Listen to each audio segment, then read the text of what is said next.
اللہ رب العزت کی توحید کا تذکرہ چل رہا ہے کہ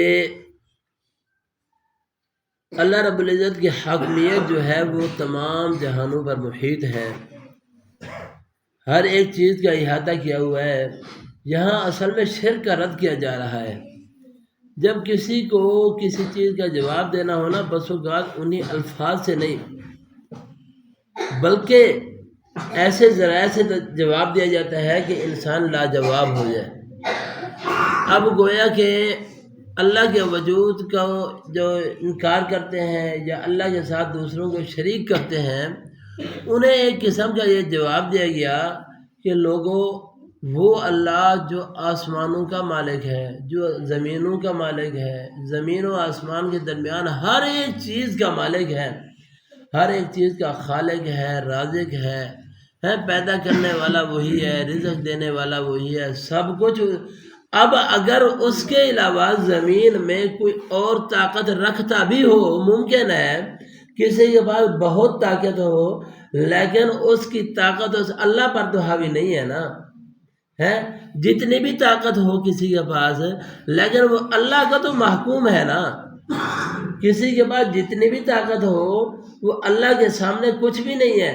جب اللہ کے سامنے کچھ بھی نہیں ہے اور وہ اللہ یہ کہتا ہے کہ میں تم سب کے سب سے زیادہ قریب ہوں، جب میں سب سے زیادہ قریب ہوں تو لہٰذا اسی کی عبادت کرنی چاہیے، لہٰذا اسی کو اپنا معبود ماننا چاہیے، اسی کے سامنے اپنا سر جھکانا چاہیے، اس کے غیر کے سامنے جا کر نہیں جھکنا چاہیے۔ اس چیز کا یہاں پہ تذکرہ کیا گیا۔ یہاں اللہ رب العزت کی حاکمیت کو ذکر کر کے اور پھر رسول اللہ صلی اللہ علیہ وسلم کی زبان مبارک سے یہ کہلایا گیا کہ اے پیغمبر صلی اللہ علیہ وسلم، آپ یہ کہہ دیجئے کہ مجھے تو اللہ کی طرف سے یہ حکم دیا گیا ہے، اللہ کی طرف سے مجھے یہ حکم دیا گیا ہے کہ میں خود بھی دین کو قبول کرنے والا بنوں۔ اللہ کی طرف سے جو دین کا امر آیا ہے سب سے پہلا قبول کرنے والا میں ہی بنوں، باقی لوگ بعد میں۔ اور یہی تو بات ہے رسول اللہ صلی اللہ علیہ وسلم، اگرچہ آپ کو اتنی عبادت کی ضرورت نہیں تھی۔ حضرت سیدہ عائشہ رضی اللہ تعالیٰ عنہ فرماتی ہیں، کہتے ہیں میں حضور کو جب عبادت کرتے دیکھتی نا، روتے ہوئے دیکھتی، عبادت کرتے ہوئے دیکھتی، تو میں یہ کہتی کہ اے اللہ کے حبیب،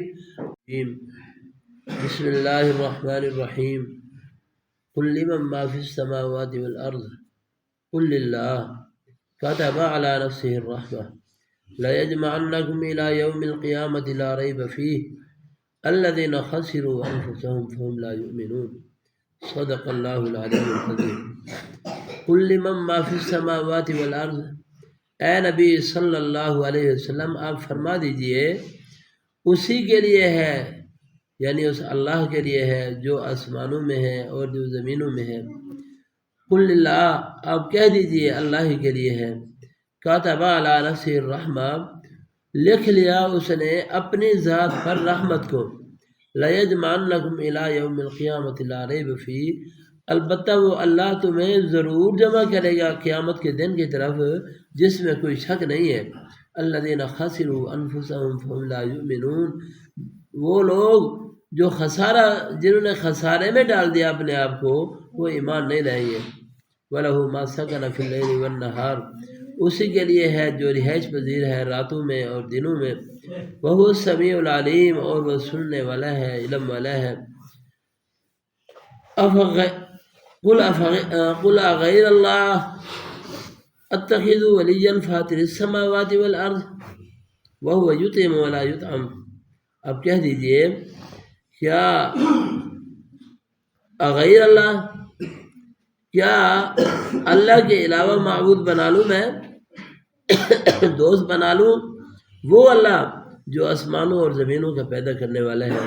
وَهُوَ يُطْعِمُ وَلَا يُطْعَمُ، وہ کھلاتا ہے، وہ کھلایا نہیں جاتا۔ قُلْ إِنِّي أُمِرْتُ أَنْ أَكُونَ أَوَّلَ مَنْ أَسْلَمَ، آپ صلی اللہ علیہ وسلم فرما دیجئے بے شک میں حکم دیا گیا ہوں ان اکون اول من اسلم، کہ میں پہلا وہ شخص بن جاؤں جو اسلام قبول کرے۔ ولا تکونن من المشرکین، اور میں مشرکین میں سے نہ ہو جاؤں۔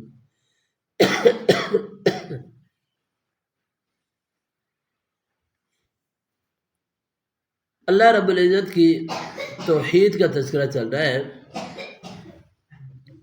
کہ اللہ رب العزت کی حاکمیت جو ہے وہ تمام جہانوں پر محیط ہے، ہر ایک چیز کا احاطہ کیا ہوا ہے۔ یہاں اصل میں شرک کا رد کیا جا رہا ہے۔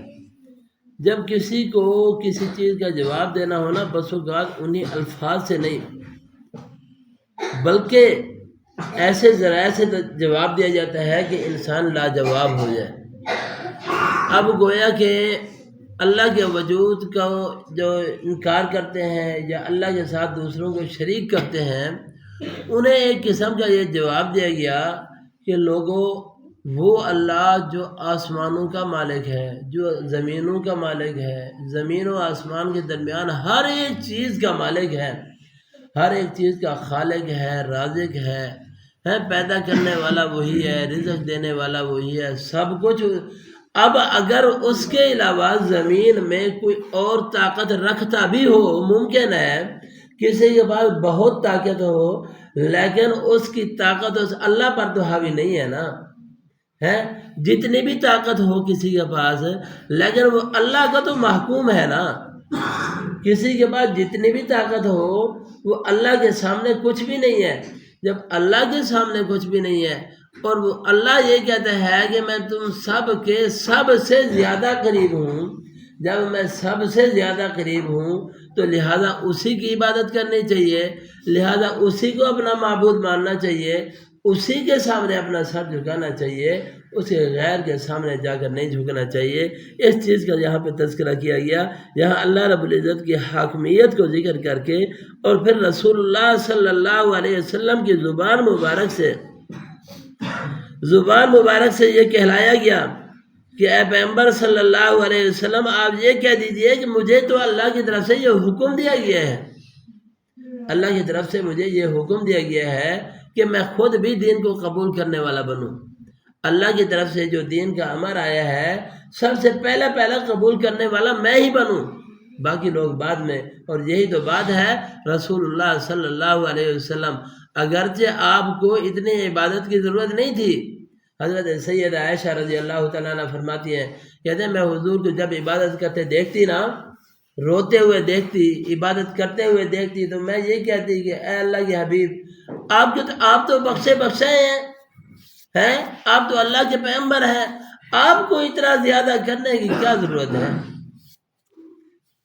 تو اس وقت رسول اللہ صلی اللہ علیہ وسلم یہی فرماتے کہ اے عائشہ، میں اس رب کا شکر گزار بندہ نہ بنوں، جس نے مجھے پیدا بھی کیا، جس نے مجھے نبی بھی بنایا، مجھے سردار بھی بنایا، سب کچھ بنایا، تو پھر میں اس کا شکر گزار بندہ نہ بنوں؟ مجھے اس کا شکر گزار بندہ بننا ہے۔ اس لیے رسول اللہ صلی اللہ علیہ وسلم نے سب سے اول فرما برداری کی، اور پھر باقی مخلوق کے ذمے رسول اللہ صلی اللہ علیہ وسلم نے ہدایت کی تعلیم دی۔ تو اللہ رب العزت کے بارے میں قرآن پاک میں ایک بات اور ہے، فرمایا کاتب علی نفسہ الرحمہ، یہیں پہ ہم نے پڑھا اللہ نے اپنے اوپر رحمت کو، اپنی ذات پر رحمت کو لکھ دیا ہے۔ رسول اللہ صلی اللہ علیہ وسلم کا ارشاد ہے، آپ نے فرمایا کہ اللہ رب العزت نے جب انسان کو پیدا کیا نا، تو پیدا کرنے سے پہلے اللہ نے آسمان میں عرشوں پر ایک تحریر لکھ کے رکھ دی کہ میری رحمت میرے غضب پر حاوی رہے گی۔